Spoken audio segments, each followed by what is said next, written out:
Olá, colegas, amigos, profissionais da área imobiliária. Estamos entrando hoje então na nossa quinta e penúltima aula do nosso curso, né? Eu tenho certeza que todos vocês que estão fazendo esse curso vão aplicar isso no dia a dia, na vida profissional de vocês, então é muito importante.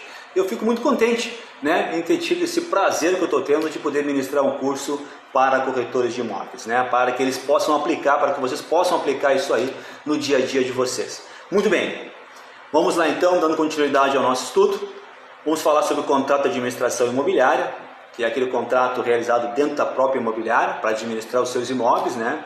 Então, pessoal, o contrato de administração imobiliária possui natureza complexa e em que convivem, certo, características de diversas modalidades contratuais típicas, como da corretagem, agenciamento, administração, mandato, né, não se confundindo com o contrato de locação, nem necessariamente, tá, dependendo dele, certo? No cenário caracterizado pela presença da administradora na atividade, né, de locação imobiliária, certo? E se sobressaem pelo menos duas relações jurídicas distintas dessa atividade, né? Que é a da prestação de serviços, estabelecida, é claro, entre o proprietário de um ou mais imóveis e essa administradora, que é a imobiliária. É a locação propriamente dita, né? Em que a imobiliária atua como intermediária de um contrato de locação. Veja bem que num contrato de compra e venda, né, o intermediador é o corretor, né, de imóveis.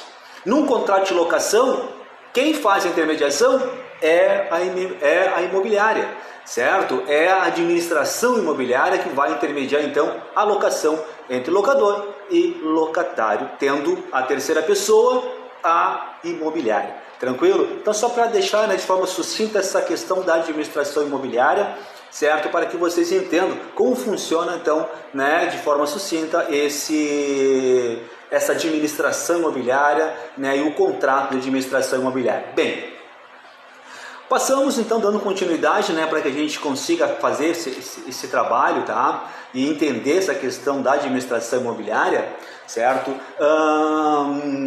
Vale dizer, aquele que contrata, tá, o serviço de uma administradora, de uma imobiliária, tá, remunera a expertise da contratada, que é oferecido um benefício próprio, não se tratando propriamente, é claro, de atividade que agrega valor econômico àquele bem, que é o objeto, né, daquela administração, certo, daquele contrato de locação. Bem, é relação autônoma e pode se operar com as mais diversas, né, digamos assim, nuances e num espaço de tempo totalmente aleatório, certo? Sem que sequer se tenha como objetivo a locação daquela edificação. Então isso é interessante, né? Porque essa relação contratual, né, se tratando de locações, ela é uma relação autônoma,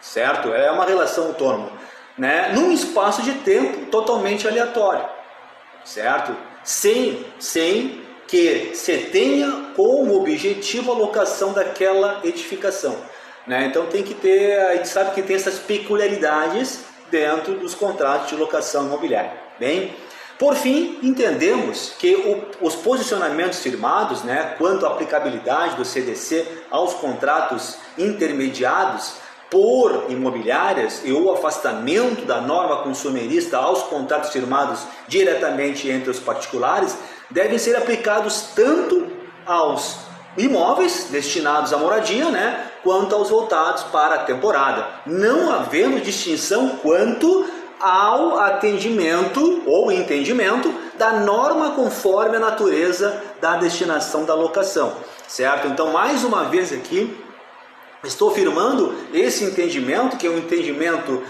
majoritário, já consolidado, né, pela doutrina, que o CDC ele não incide, tá? O CDC ele não protege os contratos de locação imobiliária, certo? Então, a aplicabilidade aí, tá, de uma lei que proteja, certo, é da 8.245, que é a lei das locações, e não com o CDC. Mais uma vez, então, deixando bem claro isso para que os senhores entendam isso, certo? Discutir locação se discute com a Lei 8.245, né? Mas não se discute com o CDC, tá bem?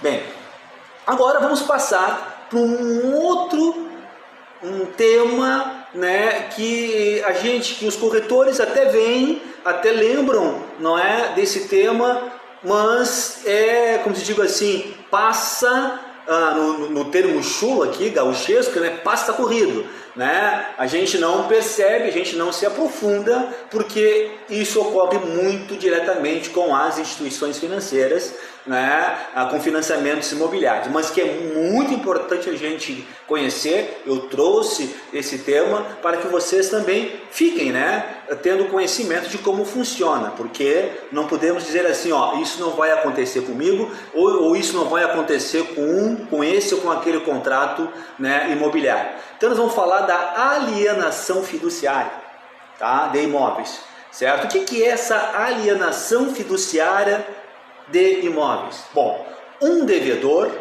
transfere temporariamente a propriedade de um imóvel ao credor, como garantia de pagamento de uma dívida.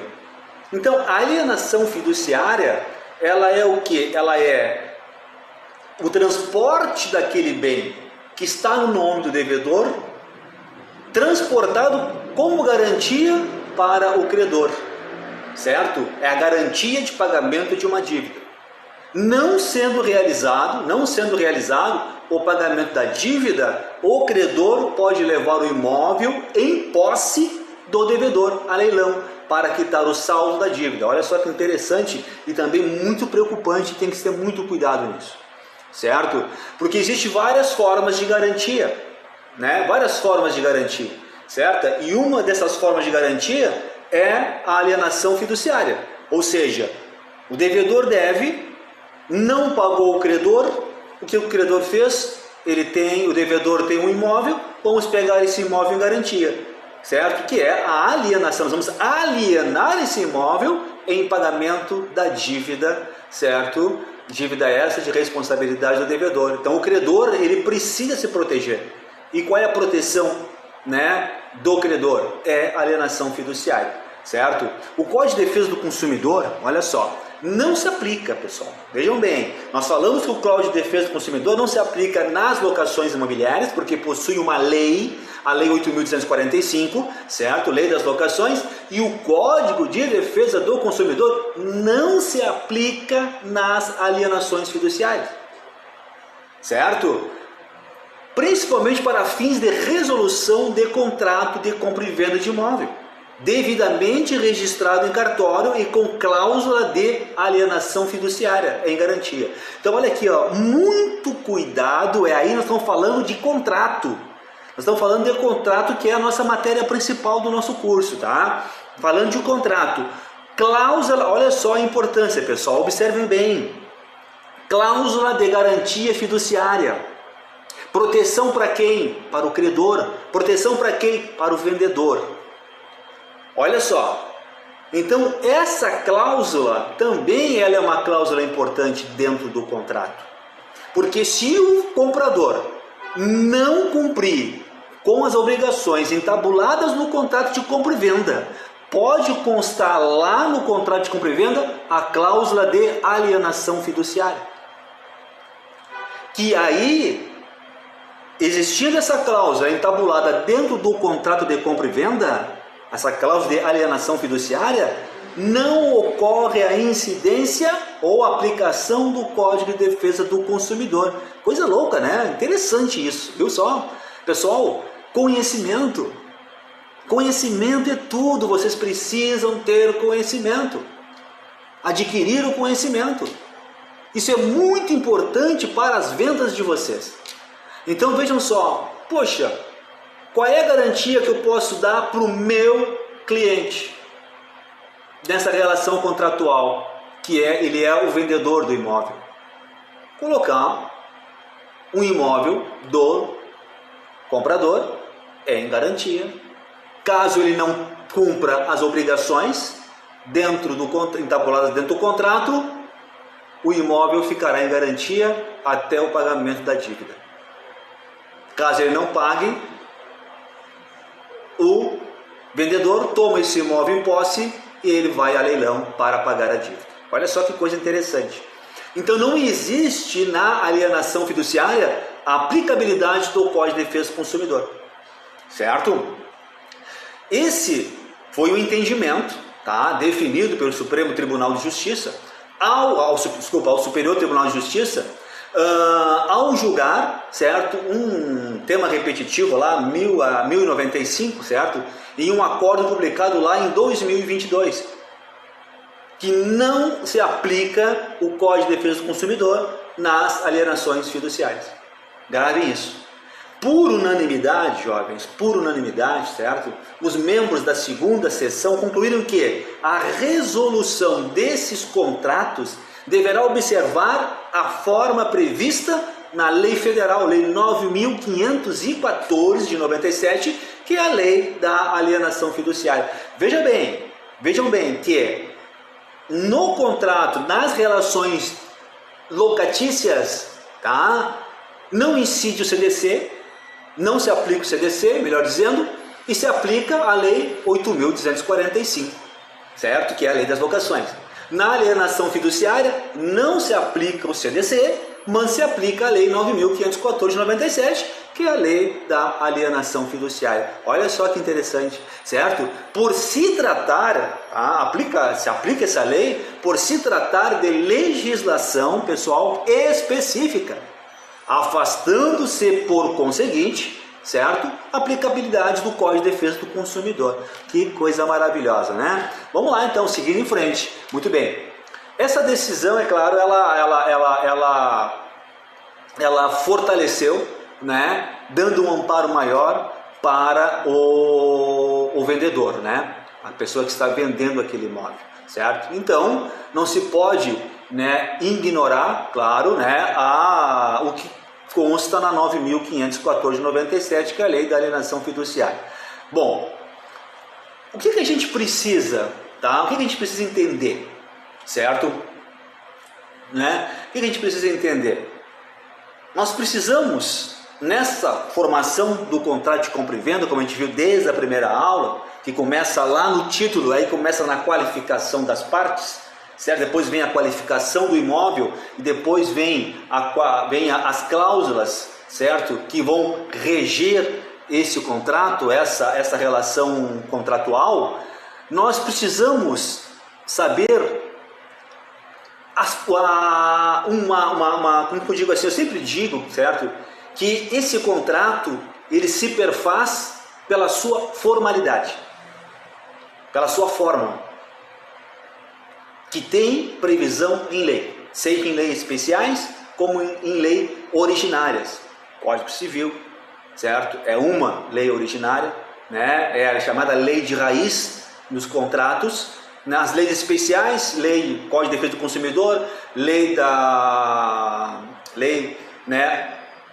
alienação fiduciária, certo? Então, existem leis que regem, leis especiais, mas tem as leis de raiz, né? E a lei raiz, para nós, nos contratos, né, em espécie, é o Código Civil Brasileiro de 2002, certo? As leis que entram como de forma acessória é Código de Defesa do Consumidor, Lei das Locações e lei da alienação fiduciária. Tranquilo? Mas vamos conhecer então algo básico e muito importante para que esse contrato ele exista no mundo jurídico e no mundo imobiliário.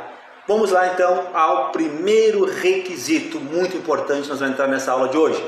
Legitimidade das partes envolvidas no negócio imobiliário. O que é essa legitimidade das partes envolvidas no negócio imobiliário? Primeiramente, as pessoas envolvidas em uma compra e venda de imóvel, comprador e vendedor, além de serem capazes de realizar o negócio, eles devem ser legítimos para contratar. Olha só, que interessante isso, né? As pessoas que envolvem comprador e vendedor, ou compradores e vendedores, né, que são envolvidas em uma compra e venda de um imóvel, certo? Além de serem capazes, adultos, tá? A capacidade civil está lá no Código Civil, lá nos seus primeiros artigos do Código Civil, fala sobre a capacidade civil, 18 anos para cima, certo? Então, a partir dos 18 anos, a pessoa já tem capacidade civil para as obrigações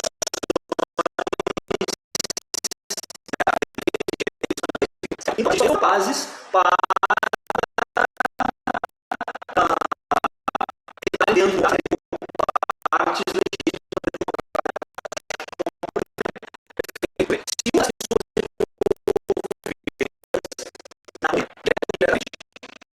proibida ou medida a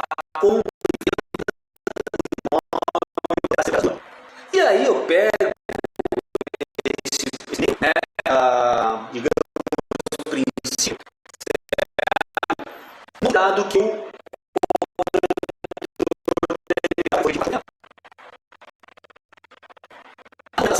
a qualificação das partes vai saber se a pessoa é incapaz, certo?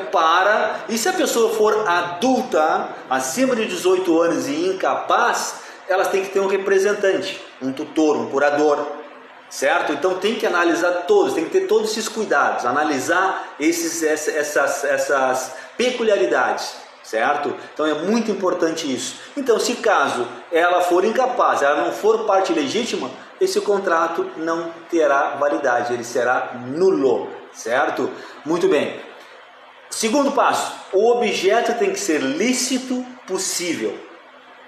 A lei exige que o objeto do contrato, no caso de compra e venda de imóvel, será a unidade imobiliária, seja lícito ou seja permitido pela lei. Então, esse objeto ele tem que ser possível, lícito e permitido em lei, certo? Então, o objeto do contrato não pode ser algo ilegal e nem algo impossível de ser comprado. Por exemplo, uma casa no espaço. Não tem como comprar uma casa no espaço, então é algo impossível. O objeto ele já é impossível, então ele é ilícito, tá? Não tem como comprar uma casa no espaço, certo? Ainda não, né? Por fim, que seja algo determinado, certo? Uma casa de alvenaria, de 2 andares, tal, é algo determinado. Então ele é possível, porque ele é indicado pelo gênero e pela quantidade. Então é um objeto lícito e possível e determinado. Muito bem. Terceiro passo, ou terceiro requisito, como queira, vício de consentimento. Para que um contrato de compra e venda de imóvel seja válido, é essencial que as partes envolvidas queiram realizar a venda e compra do imóvel. A vontade de ser feita de forma livre não pode ser um negócio dissimulado, forçado, coagido ou contém algum vício de consentimento. Então, aquela questão assim, mas eu quero vender, eu não quero vender e a outra parte quer comprar. Não.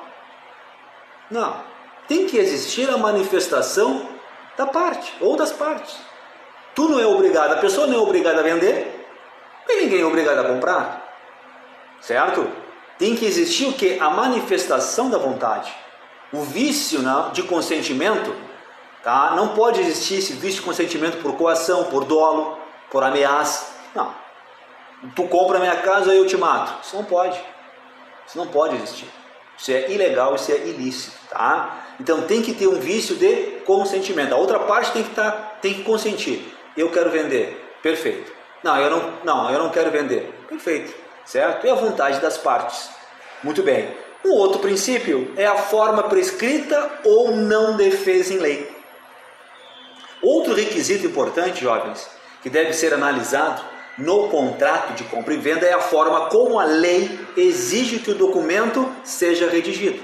Como eu venho falando desde o início do nosso curso, Código Civil está ali, esse contrato em espécie, existe ali um capítulo, uma parte dedicada aos contratos em escrito, né? Os contratos em espécie, perdão, certo? Então, essa forma está na lei. Código Civil, Código de Defesa do Consumidor, a lei das locações, lei da alienação fiduciária, tá? Existe lei, então se está na lei, Se é permitido, tudo ok. Né? Faz sentido, né? Em alguns casos, tá? A lei exige que os negócios sejam celebrados de uma determinada maneira, ou que não sejam celebrados de forma proibida pela legislação brasileira. Então tem que se ter esse cuidado, né? Que é a forma, ela tem que ser prescrita ou não defesa em lei, certo? Muito bem, jovens, nós então finalizamos essa nossa quinta aula. Amanhã vamos para a nossa última aula.